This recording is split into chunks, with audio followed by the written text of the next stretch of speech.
경매 동호회 여러분 안녕하세요.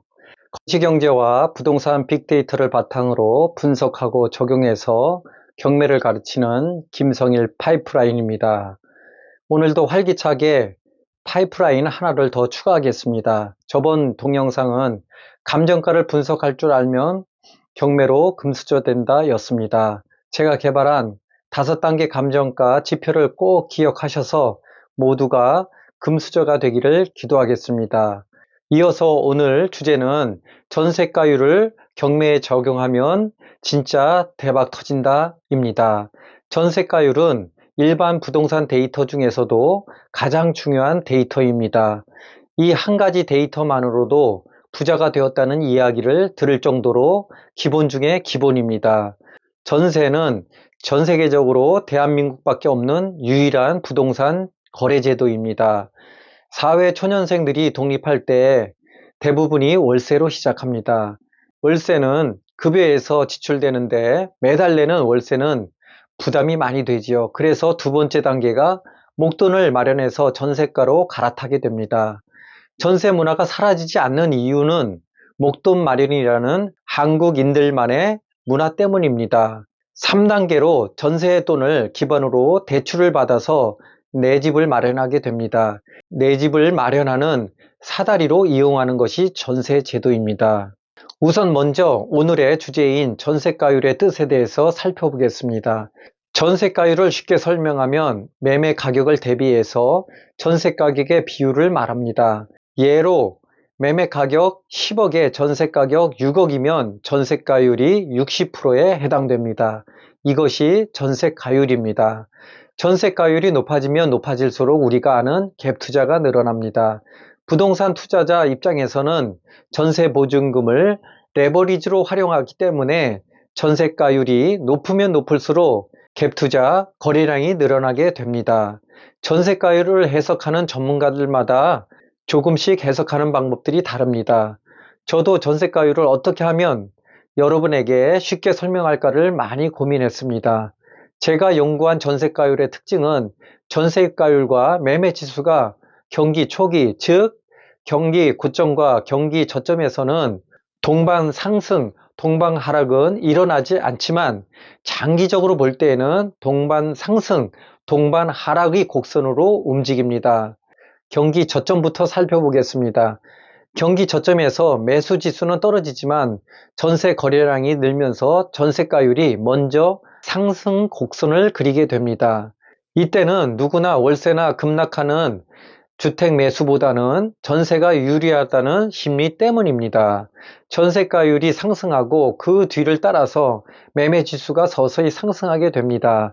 이런 상승장에서 전세가율이 70% 이상으로 매매가와 크게 좁혀진다면 전세 보증금으로 투자금이 적게 드는 부동산 갭 투자자들이 늘어나게 됩니다.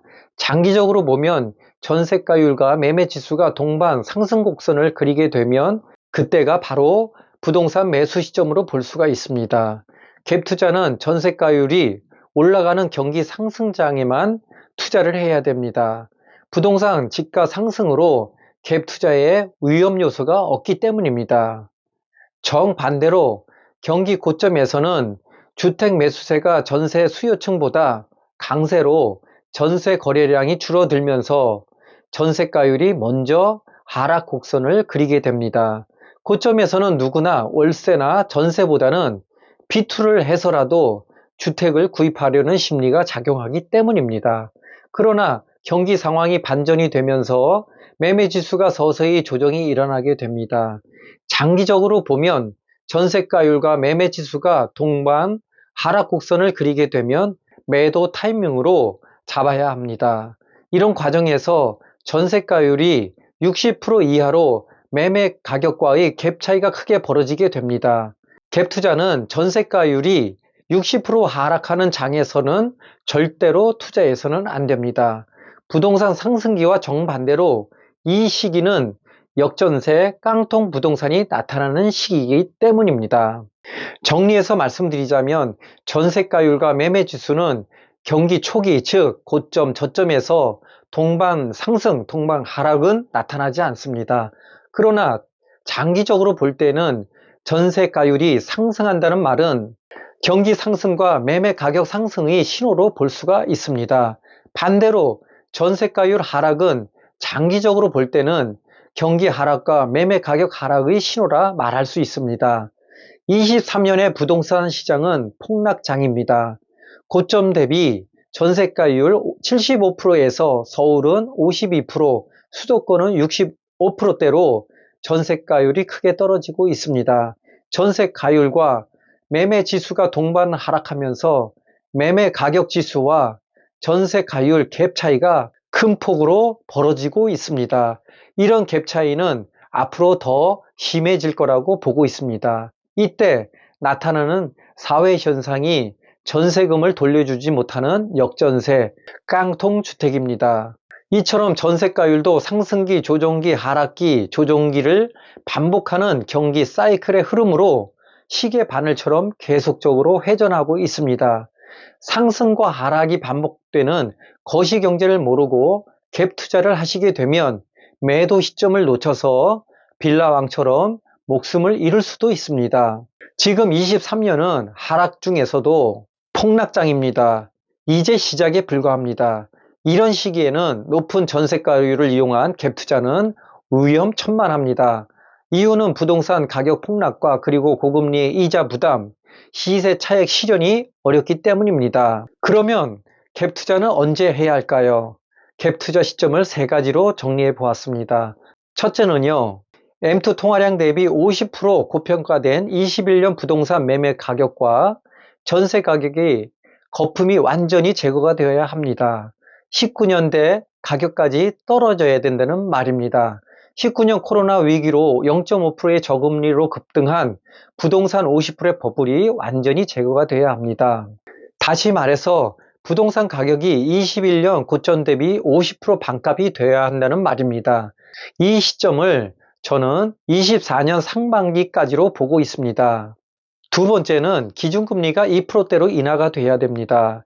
기준금리 2%가 되면 부담스러운 월세보다는 전세시장의 시대가 다시 찾아오게 됩니다. 전세시장의 거래량이 늘어나야 부동산 매매 지수가 상승하기 때문입니다. 이 시기는 24년 말쯤으로 보고 있습니다. 세 번째로는 부동산 거품이 완전 제거와 2%대의 금리 안정 기반으로 전세가율이 70% 이상으로 상승해야 합니다. 그래야 원금이 적게 들고 수익률을 최고로 높일 수가 있기 때문입니다. 전세가율이 오른다는 말은 경기가 본격적으로 살아난다는 신호이기도 합니다. 오늘 주제는 전세가율을 경매에 적용하면 진짜 대박 터진다입니다. 네 가지 조건이 성결돼야 됩니다. 앞에서 말한 부동산 가격의 거품 완전 제거와 2%대의 기준금리 인하, 그리고 전세가율의 70% 이상 우상향, 그리고 마지막으로 저번 동영상에서 배웠던 경매 감정일자 5단계 분석입니다. 이 네 가지 지표를 토대로 만약 여러분이 2, 3회 유찰된 부동산 경매를 낙찰을 받을 수만 있다면 무피를 넘어 풀피로 부동산을 매입할 수가 있기 때문입니다.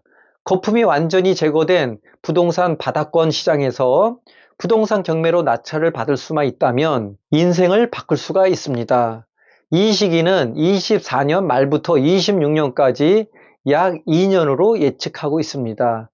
이때는 적은 자본으로 여러 채의 부동산을 단기적으로 매수할 수가 있습니다. 또한 경기가 바닥을 찍고 올라가는 시점이라 인생에서 마지막 기회일지 모릅니다. 단기간에 시세 차익으로 고수익률을 만들 수 있는 절호의 기회라고 생각합니다. 이 시대가 진정한 줍줍 시대입니다. 지금까지 거시경제와 부동산 빅데이터를 바탕으로 분석하고 적용해서 여러분들의 인생을 바꿔주는 김성일 파이프라인이었습니다. 감사합니다.